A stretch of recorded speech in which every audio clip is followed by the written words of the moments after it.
26절까지의 본문 말씀 가지고 표준을 낮게 잡으면 망한다 살인편 함께 제목으로 말씀 나누도록 하겠습니다. 국민일보 목회자 포럼은 여론조사 기관인 GN컴 리서치에 의뢰해서 2019년 1월에 전국 만 19세 이상 성도 800명과 담임 목사 및 부목사 200명 등 총 1000명을 대상으로 생존 여부와 관계없이 가장 존경하는 목회자, 한국교회 목회자가 누구냐에 대해서 조사를 했습니다. 첫 번째로 뽑힌 분이 누구일까요? 아마도 예상하시겠지만 고 한경직 목사님이 첫 번째로 가장 존경하는 목사님으로 성도와 목회자들이 손꼽았고요. 두 번째로 뽑히신 분이 누구일까요?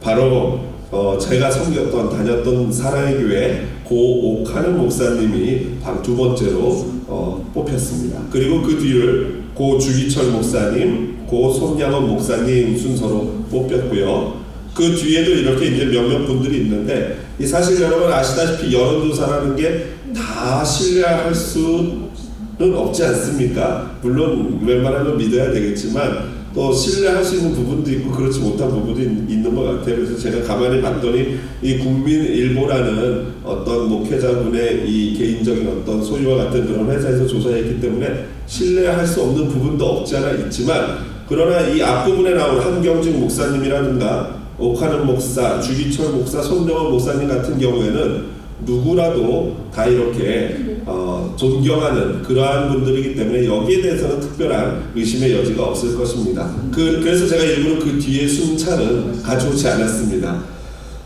그럼에도 불구하고 우리가 이렇게 이 유명한 한경직 목사님이라든가 주기철 목사님, 손장원 목사님들은 이제 좀 더 오래되신 분들이고 존경할 만한 분인데, 특별히 이제 우리 옥하는 목사님 같은 경우에는 돌아가신 지가 오래되지 않았지만 참 유일하게도 이렇게 같이 이 부분에 등장하는 목사님이 되셨습니다. 참 제 개인적으로 존경하는 목사님이시고 사랑하는 분이기 때문에 제 마음도 참 좋더라고요. 오늘 사실 설교 제목이 사실은 이 옥하는 목사님이 생전에 교회 갱신협의회를 이렇게 만드신 분이거든요. 교회가 갱신을 해야 된다라고 협의회를 만드셨는데, 그 교갱협, 줄여서 교갱협이라고 하는데요. 교회 갱신협의회 제6차 영성수련회 폐회 예배 때, 그러니까 2001년 8월 20일 날 있었던 그 6차 교갱협 폐회 예배 때 목사님이 설교했던 설교의 제목이 바로 표준을 낮게 잡으면 망한다라는 말씀이었어요.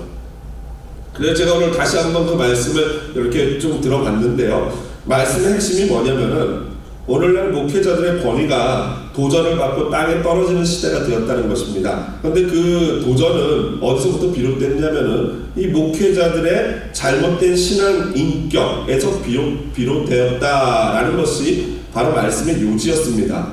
결국 이 정도면 되겠지라고 생각하는 그 낮은 표준이 우리 기독교와 목회자들의 이 질을 떨어뜨리고, 그러므로 사람들에게 권위를 실추당하는, 권위가 상실되는 결과를 낳았다라는 것입니다. 그래서 목사님 말씀이 표준을 낮게 잡으면, 표준이 낮으면 망한다라고 말씀하셨던 것입니다. 표준이 낮으면 함께 기독교라는 그 공동체, 하나의 큰 배가 다 가라앉게 돼 있는 것입니다. 그런 점에서 오늘 본문 말씀은 상당히 중요합니다. 예수님은 율법을 완성하러, 그리고 완전하게 하러 이 땅에 오셨다라고 말씀하셨고요. 앞서서 이 산상수훈이 시작되면서 팔복을 말씀하시고, 아울러서 은혜로 구원받을 제자들의 정체성은 무엇인가? 바로 소금과 빛이다 라는 말씀을 하셨고, 그 소금과 빛의 역할을 세상 가운데 감당하는 것이 너희들의 착한 행실이다. 너희들의 착한 행실을 통해서 사람들이 하나님께 영광을 돌릴 것이다 라고 말씀하셨습니다. 그렇다면 이제 오늘부터 시작되는 것이 무엇이냐면요, 바로 그 착한 행실, 즉 인격과 삶인데, 이미 예수 그리스도의 은혜로 구원받은 자, 팔복을 누린 자들이 이제 세상의 소금과 빛으로 살아가면서 착한 행실을 해야 되는데, 그 착한 행실이 과연 무엇이고 어디까지 하는 게 그 착한 행실인가 라는 이야기를 오늘부터 구체적으로 예수님이 말씀하실 것입니다. 특별히 오늘 이 5장이 끝나기까지요, 굉장히 독특한 이 반복되는 구문이 있는데요. 바로 이것입니다. 21절 아랫부분에 이제 끝부분에 가면요, 너희가 들었으나 하고 22절에 나는 너희에게 이르노니 라는 이 표현입니다. 너희가 들었으나 나는 너희에게 이르노니, 그러나 나는 너희에게 이르노니, 너희가 땡땡땡하게 들었으나 그러나 나는 너희에게 이르노니 라는 이 표현이요, 이 5장 마지막 끝나는 때까지 6번 등장합니다. 그리고 6번에 등장하는 주제들이 살인, 간음, 이혼, 맹세, 복수, 사랑에 관련된 6가지 이 율법에 대한 더 높고 또 더 깊은 그 율법의 원래 의미를, 그 율법이 말하는 이 더 깊은 의미를 바로 예수님이 다시 해석해 주심으로써 율법을 완성하는 것이 바로 이 5장의 이야기입니다.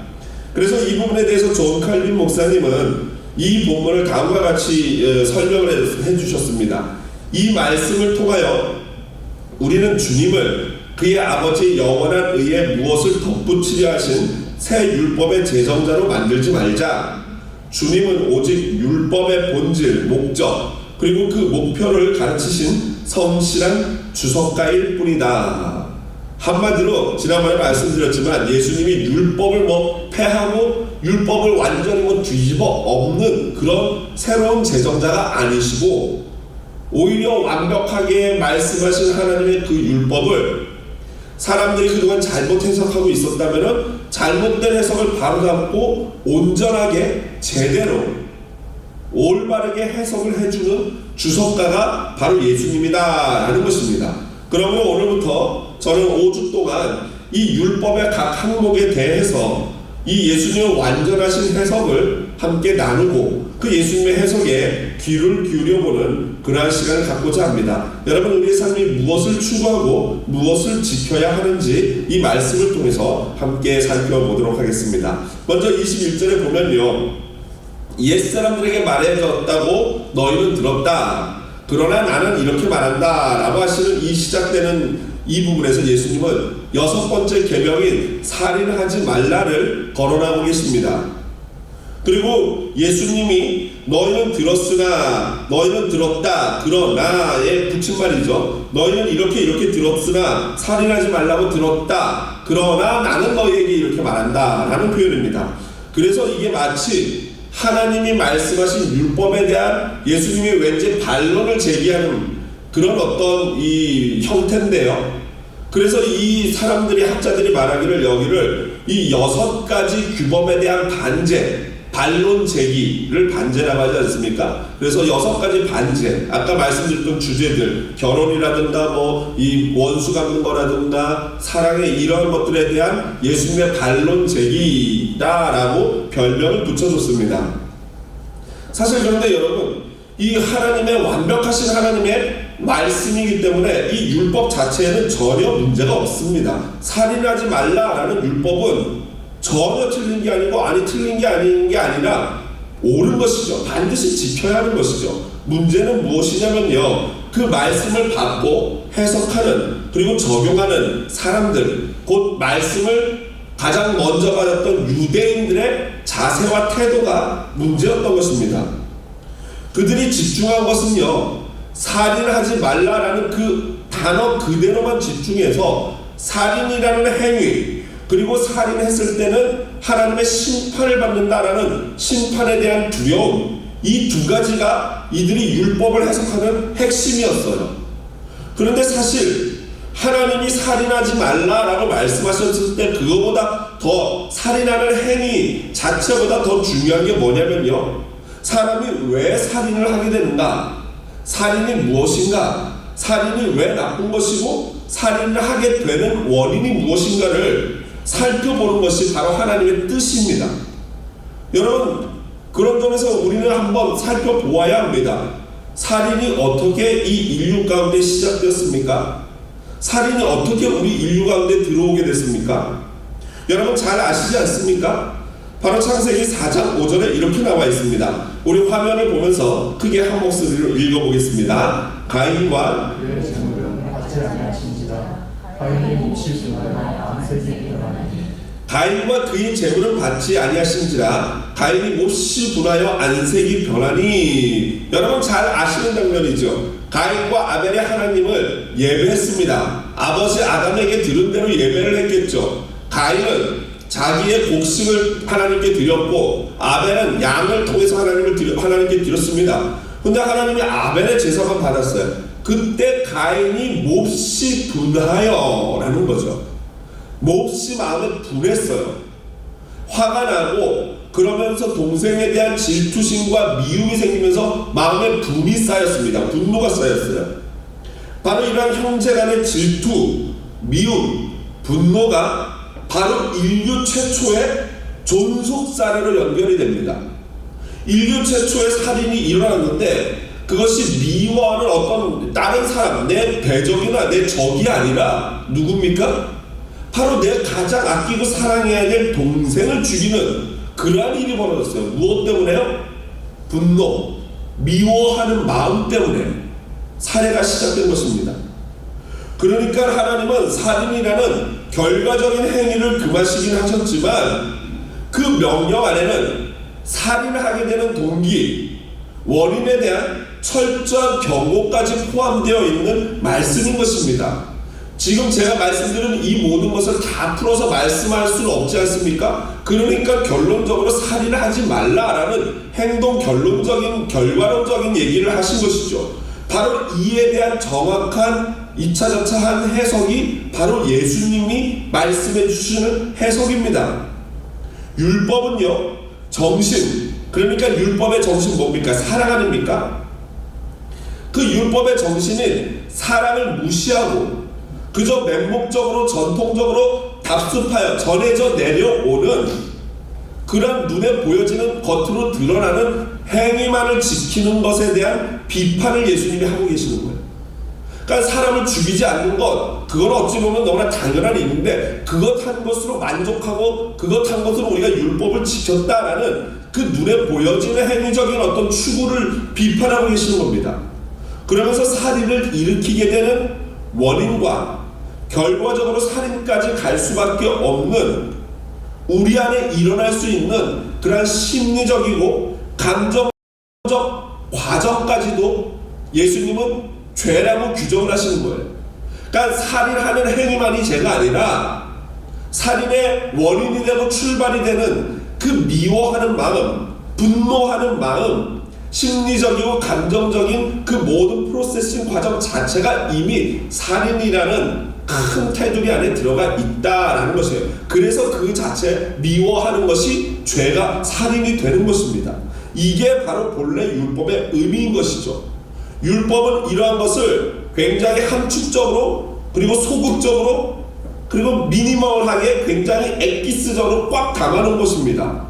그런데 그렇게 꽉 담아놓은 것을 다시 예수님이 확장해서 보여주시는 거예요. 마치 이것은 뭐 좀 너무 가벼운 비유가 될 수 있겠지만 음식을 엑기스화하는 거 있지 않습니까? 음식 뭐 김 같은 것도 가만히 보면 이렇게 이 젖어있던 큰 거를 햇빛과 바람에 말리면 쫙 쪼그라들어서 짜가만해집니다. 그런데 그 물에다 다시 담그면은 크게 퍼지지 않습니까? 그거와 마찬가지죠. 율법은 하나님 안에 있는 그런 모든 아름다운 것들을 함축적으로 담아냈다면은 사람들이 그 의미를 찾기보다는 그거를 그냥 눈에 보여지는 대로 순종하려고 했는데 예수님이 오셔서 율법을 완성하신다는 게 그걸 다시 이렇게 쫙 펼쳐서 보여주시는 그런 것입니다. 그래서 예수님은 이제 살인으로 확장될 수 있는 씨앗과도 같은 행위에 대해서 말씀을 하시고 그거에 대한 심판의 결과까지도 경고하고 계십니다. 첫 번째가 무엇입니까? 오늘 보면 22절에 보면요, 형제에게 노하는 분노하는 자마다 심판을 받게 되고 라고 말씀하고 계십니다. 형제에게 화내는 자마다 분노하는 자마다 심판을 받게 된다. 분노는요, 가인의 경우에서 볼 수 있듯이 살인의 시작이고 살인의 원인이 됩니다. 그래서 바울은 다음과 같이 권면하셨어요. 분을 내어도 죄를 짓지 말며 해가 지도록 분을 품지 말고. 에베소서 4장 26절입니다. 분을 내는 것은 이 사람이 화가 나는 것은요, 어떻게 보면 자연 발생적인 감정이라는 거예요. 내가 화를 내야지 해서 화가 나는 게 아니라 어떤 일이 벌어지면은 나도 모르게 자동으로 화가 올라온다는 거예요. 욱하고 올라오는 거예요. 근데 문제는 뭐냐면은 그 욱하고 올라오는 분노를 내가 이성과 신앙으로, 인격으로 컨트롤하고 그것을 잠재워야 한다는 것입니다. 그리고 그 분노하는 감정이 쉽게 통제가 안 되더라도요, 그것이 해가 지도록, 그러니까 하루가 지나도록 마음속에 품고 있으면 안 된다는 거예요. 적어도 빠른 시간 안에 빨리 그 분노의 감정을 어떻게든지 해결해내야 된다는 것입니다. 왜냐하면요, 여러분, 그 상처라든가 분노라든가 미워하는 마음이 여기 딱 자리 잡으면요, 사탄은 그걸 먹고 그거 자라납니다, 우리 안에서. 그게 무서운 거예요. 마치 뱀이 또아리를 틀고 마음속에 앉듯이 분노라는 어떤 그 축축한 습지에 그런 벌레들과 사탄과 같은 것들이 끼어서 결국에는 우리 안에 그 분노를 통해서 미움을 성장시키고 결국에는 살인까지 하게 만드는, 극단적인 경우에는 그런 일들이 벌어지는 거죠. 실제로 한국에서 제가 예전에 뉴스에 봤던 건데요, 이 어떤 이 운동하시는 이 사범님이 안 좋은 이 앙숙 관계에 있는 친구가 있었는데, 그 친구가 하필이면 그 친구가 시합 대회에서 자꾸 심판을 보는 거예요. 암만 해도 로비를 많이 하고 하다 보니까 심판을 보게 됐죠. 근데 앙숙관계니까 이분의 제자들이 그 시합에만 나오면 이 앙숙관계에 있는 이분이 심판으로서 말도 안 되는 편협적인 심판을 해가지고, 편파적인 심판을 해서 계속 이 앙숙관계에 있는 분의 제자들을 떨어뜨린 겁니다. 이분이 너무 분노가 올라서 화가 나가지고 이거를 어쩌지 못하고 둘이 싸울 수도 없고 해가지고 화가 나서 그걸 끝내는 못 참고, 그래서는 안 되는데 극단적인 선택을 해서 자기 차 안에서 번개탄을 펴놓고 자살을 하게 됩니다. 근데 이제 뉴스에 나왔어요. 여러분, 이게 바로 분노의 무서움이죠. 분노는요, 마음에 품고 있으면요, 나를 죽이면 자살이 되는 거고 타인을 죽이게 되면 살인이 되는 것입니다. 결국에는 그 분을 품는 것을 빨리 풀지 않으면은 내가 죽든지 남이 죽든지 그런 극단적인 죽음의 결과가 일어나는 것이죠. 그래서 이 마음에 이 사람에게, 이웃에게, 형제에게 화를 내는 자는 예수님이 심판을 받는다라고 말씀하시는데, 여기서 심판을 받는다라는 의미는 이 지방 재판소에서 재판을 받게 된다라는 의미입니다. 이거는 물론 진짜로 화를 내는 사람이 재판소에 끌려간다 그런 의미가 아니고 영적인 의미를 담고 있는 것입니다. 두 번째로 22절 아랫부분에 보면 형제를 대하여 나가라 하는 자는 공회에 잡혀가게 되고 라고 나옵니다. 형제에 대해서 나가라 하는 자는 공회에 잡힌다. 여기서 말하는 그 나가라는 것은요, 우리말로 번역하자면은 바보라는 뜻입니다. 히브리어는 레카인데 멍청한 녀석, 머리가 텅 빈 녀석, 바보야, 이런 뜻입니다. 한마디로 이제 그 분노가 이 마음에 있던 사람이 그 분노를 못 이기고 입으로 툭 튀어나오는 거예요. 이런 바보 같은 녀석 하고요. 그런데 이렇게 형제를 쉽게 멸시하고 바보라고 무시하고 막말을 하는 것은 살인하는 것과 똑같다라는 것입니다. 그럼 왜 그러냐면요, 우리 말에 능력이 있다는 점에서 이 말은 살인과 똑같은 것은 분명한 사실입니다. 우리 말이 갖고 있는 이 언어의 파워는 사실 뱉은 대로 이루어지는 게 많이 있습니다. 그래서 잠언 17장 5절에 보면은 가난한 자를 조롱하는 자는 그를 지으신 주를 멸시하는 자요 라고 말씀하고 계십니다. 또한 형제들아 서로 비방하지 말라. 형제를 비방하는 자나 형제를 판단하는 자는 곧 율법을 비방하고 율법을 판단하는 것이라. 하나님을 비방하고 하나님을 판단한다 라는 의미인 것입니다. 그러므로 형제들한테 쉽게 욕하고 막말하고 하는 자들은요, 심판을 받게 되는데, 여기서 심판은 공회에 잡혀간다. 여기서 나오는 공회는요, 시네드리온이에요. 시네드리온. 한마디로 말하면 사내들인 공의회라고 할 수 있고요. 여기서 말하는 의미는 아까 지방 재판소보다 좀 더 상위 재판소에서 큰 심판을 받게 된다라는 의미입니다. 마지막 세 번째로 22절 마지막 부분에요, 미련한 놈이라 하는 자는 지옥불에 들어가게 되리라. 여기 미련한 놈이라는 것은요, 앞에 나왔던 라가 바보라는 것과 비슷한 의미의 동의어입니다. 헬라어로는 모레라는 단어인데 빌어먹을 바보라는 의미를 갖고 있습니다. 그리고 히브리어는요 나발이라는 뜻입니다. 여러분 나발 누군지 기억하시죠? 바로 에비가일의 남편이었던 사람. 멍청하게 다윗이 내 부하들이랑 내가 먹을 떡하고 포도 좀 다오 라고 했더니 네가 누군데 나한테 이걸 달래? 라고 대들었다가 결국에는 자기가 이 쇼크사 했던 그 멍청한 사람이 나발인데 그 나발이라는 이름 자체가 쓸모없는 무가치한이라는 이름의 뜻을 가지고 있습니다. 하여튼 사람이 이름대로 되는 건지 원래 사람이 그래서 그런 이름을 가졌는 건지는 모르겠지만 이 부모님이 참 이상한 이름을 지어주신 것 같아요. 쓸데없는 무가치한. 아마 그러니 그런 사람이 그런 사람이 그러한 상황에서 자라다 보니 진짜 그런 존재가 되지 않았을까 생각을 합니다. 여하튼 그 나발이라는 단어로 형제들한테 욕을 하면 이 모래 빌어먹을 바보야 라고 욕하는 것은요 하나님께서 지옥 뿌려보낸다 라고 말씀하십니다. 그러므로 여러분 친구나 자녀나 남편이나 아내나 가족들에게 함부로 막말을 해서는 절대 안 됩니다. 이러한 자가 받을 심판은 지옥불인데요. 지옥불이라는 것은 게엔나투 퓨로스인데 그 문자적으로 하자면 불붙는 게엔나라는 뜻이고요. 흰놈의 골짜기가 바로 이 게엔나입니다. 게흰놈이라는 이 구약에 나오는 흰놈의 골짜기인데 그 골짜기가 바로 그 유명한 우상 숭배의 어떤 본고지라고 할 수 있어요.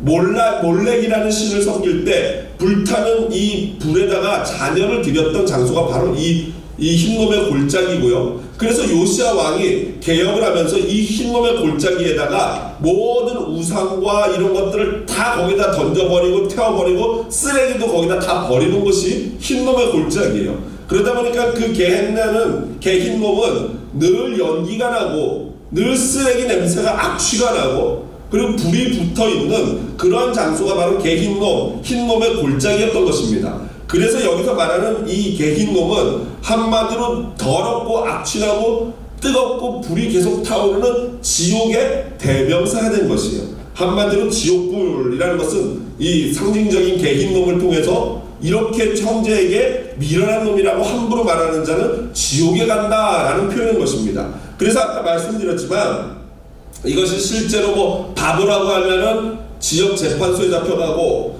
미련한 놈이라고 하면은 공회에 잡혀가고 그 다음에 이를 더 심한 말 하면은 지옥불에 가는 그런 의미가 아니라 이렇게 함부로 형제를 살인하듯이 미워하는 막말을 하고 함부로 대하고 그러면은 결국에는 하나님의 심판을 받게 돼 있다라는 그러한 의미의 이야기입니다. 예수님은 이것을 살인의 씨앗이 되는 행위, 아까 말했던 라가라고 하고 바보라고 하고 그 다음에 미련한 놈이라고 하는 이런 점진적으로 악한 행동이 더 커지는 것과 맞물려 비례하여서 악한 행동이 심하면 심할수록 그거에 따르는 심판도 거기에 상응하는 심판도 크다라는 것을 설명하고 계십니다.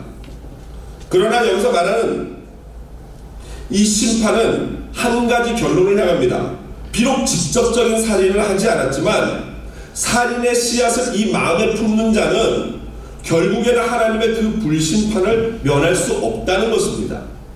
직접 살인하지 않았어요.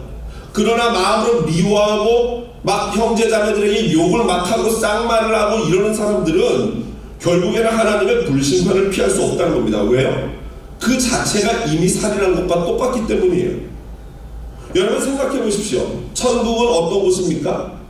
미움이 없는 곳이에요. 사랑만 넘쳐나는 곳이에요. 그런데 마음에 미움이 가득한 자가 과연 천국에 갈 수 있겠습니까? 여러분 마음에 누군가를 미워하는 사람이 있다면은 그 사람이 만약 내가 미워하는 그 대상이 믿음으로 만약에 천국에 가게 됐다면은 내가 미워하는 그 사람이 있는 곳에 내가 가면은 그게 과연 천국이겠느냐 말이죠. 그러니까 미움이 있으면 천국에 갈 수가 절대 없는 거예요. 그러므로 여러분 굉장히 중요한 얘기입니다. 우리가 천국에 가기 위해서는 반드시 이 미움의 문제를 해결해야 된다는 것입니다.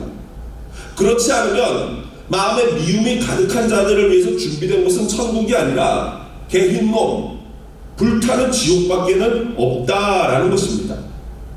이처럼 예수님은 살인하지 말라라는 이 율법을, 이 사회법을, 이 도덕법을 훨씬 더 높고 훨씬 더 깊고 훨씬 더 숭고한 말씀으로 율법으로 확장하신 거예요. 바로 이러한 사랑의 이 깊은 의미를 깨달은 예수님의 제자 사랑의 사도 요한은요, 이 예수님이 말씀하시는 이 의미를 알고 깨닫고 다음과 같이 말했습니다. 요한일서 3장 15절이죠. 같이 한번 크게 목소리로 읽어보도록 하겠습니다. 그 형제를 미워하는 자마다 살인하는 자니 살인하는 자마다 영생이 속에 거하지 아니하는 것을 너희가 아느니라. 그렇습니다. 형제를 미워하는 것 이퀄 살인하는 거예요. 이 사도 요한이 이미 예수님의 말씀이 뭘 의미하는지 이미 깨달은 거죠. 직접 살인을 안 했어도 만약에 그 마음에 미워하는 마음이 있다면 이미 그는 살인한 자라는 거예요. 그러니까 살인한 자는 천국에 갈 수 없는 거죠. 영생을 가질 수 없는 거죠. 그러니까 미워하는 자는 그 안에 영생이 없다는 결론을 확정적으로 내리고 있는 것입니다. 이어서 예수님은 이제는 좀 더 그러므로 너희는 이렇게 행하라 라는 예증을 두 가지 들어주십니다. 그러므로 이렇게 행하라 라고. 그래서 23절에 보니까 그러므로 라고 나와요. 이제 현실적인 조언을 해주시는데 예배를 하려고 자리에 앉아서 막 찬양하고 기도를 하는데 갑자기 어떤 사람한테 원망 들을 일이 생각이 난단 말이죠. 그러면은 계속 예배하는 게 아니라 하나님 앞에 가지고 온 예물들을 놔두고 가서 그 사람을 찾아가서 화해를 하고 와서 예배를 하라는 것입니다. 여러분, 이게 굉장히 놀라운 말씀이죠. 여러분, 기독교의 생명은 예배입니다. 핵심은 예배예요. 결국에는 하나님이 우리를 구원하시는 이유도 예배하라는 거예요. 하나님과 깊은 교제를 나누는 게 바로 예배인데, 이 예배는 우리 기독교의 전부라고 할 수 있는데요, 그 예배보다 지금 형제와 화목하고 사랑하는 것을 더 우선시하는 것처럼 보여집니다. 그러니까 예배하다 말고라도 가서 화해하고 오라는 거예요. 그러나 이것은요, 예배보다 형제와 화해하는 게 더 중요하다 그런 의미가 아니라 실제로 진정한 예배, 하나님 앞에 진짜 하나님과 깊은 관계 살아있는 예배를 하기 위해서는 반드시 형제를 미워하는 이 문제를 해결하지 않고는 그 예배가 될 수 없다라는 것입니다. 그래서 여러분, 이사야 선지자가 지적한 하나님을 받으시지 않는 예배와 기도가 뭐였습니까? 너희 손에 죄악이 가득하다는 거예요.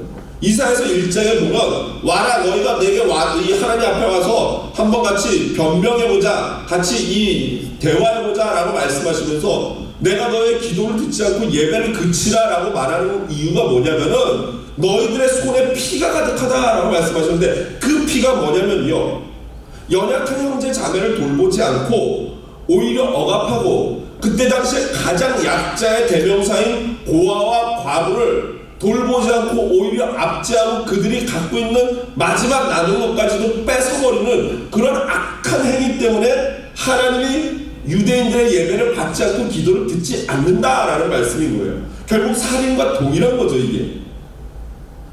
그래서 이 부분에 대해서 칼빈은 이렇게 해석을 했습니다. 이 말씀은 앞선 말씀의 계속으로 형제와 더불어 불화하고 있는 자는 하나님께로 나가는 길이 막혀 있다는 뜻이다. 이웃사랑에 대한 문제가 하나님께 대한 예배 행위보다 앞선다는 것은 모순이 아닐까? 그러나 이것은 간단하게 대답할 수 있다. 하나님께 예배 드리는 자라고 고백하면서 자기 형제를 멸시하는 자는 거짓 고백자이기 때문이다 라고 말했어요. 무슨 말이냐면요, 이 예배보다 형제랑 잘 지내는 게 중요해서 그렇게 하라는 게 아니라 결국에는 이 하나님의 말씀은 동전의 양면과 같은 거죠. 하나님을 진짜 믿는다, 하나님을 진짜 예배한다 하는 사람은 그 신앙과 그 믿음대로 형제와 화목할 수밖에 없다라는 거예요. 화목해야 하는 것도 아니고 진짜 하나님을 사랑하고 하나님을 믿고 하나님을 예배한다면은 당연히 자연스럽게 이 형제와 화목을 이루어야 하는 거고 이루게 되어 있다라는 거예요. 그게 만약에 이쪽 게 안 되면 이쪽 게 거짓이에요. 그리고 이쪽 게 거짓이 아니면 이쪽 게 거짓이 아니면 이게 거짓인 거예요. 그러니까 둘 다 결국에는 두 개가 일치해야지 다 맞는 거지 어느 하나는 되고 어느 하나는 안 될 수 없다는 겁니다. 그래서 실제로 저는 이러한 일들을 경험해 본 적이 있어요. 하나님과 예배하는 것과 형제와 화목하는 것. 실제로 제가 이 청년 시절에 가족 우리 어머니와 형과 함께 같이 많이 밤에 이제 철야 기도를 많이 했었는데요. 어느 날 낮에 형하고 이 사소한 문제로 잠깐 이 언쟁이 있었고 다퉜었던 것 같아요. 뭐 별로 크게 다투지도 않았고 지금 뭐 때문에 다퉜는지 뭐 전혀 기억도 안 나는 상황인데 그 기도하는 자리에서 있었던 일이 너무나도 신기해서 그거는 기억하고 있는 거죠. 같이 와가지고 어머니와 형과 제가 앉아서 이제 같이 기도를 하는데 그날따라 기도가 너무 안 되고 너무 힘든 거예요. 아무리 기도를 해도 왜 소위 어른들이 그러지 않습니까? 기도줄이 안 잡힌다 뭐 이런 표현들 많이 하시는데 집중이 안 되고 기도를 해도 하나님과의 어떤 커넥션 되는 그런 느낌이 없는 그런 걸 말하는 영적인 느낌을 말하는 거죠. 아무리 기도를 해도 그게 아무리 안 되는 거 해도 안 되는 거예요. 몇 시간을 해도 이게 답답한 거죠. 그런데 기도를 하다 갑자기 하나님이 그 마음을 주셔요. 이 형과 화해를 하라고, 형에게 잘못했다고 얘기를 하라고. 그래서 기도하다 말고 여러분 이제 다 같이 막 찬송 부르고 1시간 부르고 기도를 하다가 갑자기 난데없이 제가 이제 잠깐만요 이러고 이제 얘기했는데 여러분 한번 해보십시오. 남편이나 아내나 자녀나 이 부모님에게 진중하게 앉아서 얼굴을 마주보고 이런 점에서 내가 굉장히 잘못했어요. 미안합니다. 용서해 주세요. 사실 여러분 쉽지 않습니다. 여러분 한번 오늘 댁에 가서 한번 해보십시오. 여보 내가 이런 거 잘못했고 정말 미안해. 용서해줘. 내가 오늘 잘못했어. 그냥 뭐 장난이 아니라 진지하게. 정말 그거 하기 싫습니다. 정말 민망하고 막 그냥 닭살 돋고요. 막 여기 막 닭살 올라오고 이러는데 하나님이 하라는 마음을 주시니 어쩔 수 없이 해야 하지 않겠습니까? 그때 이 말씀이 생각나는 거죠.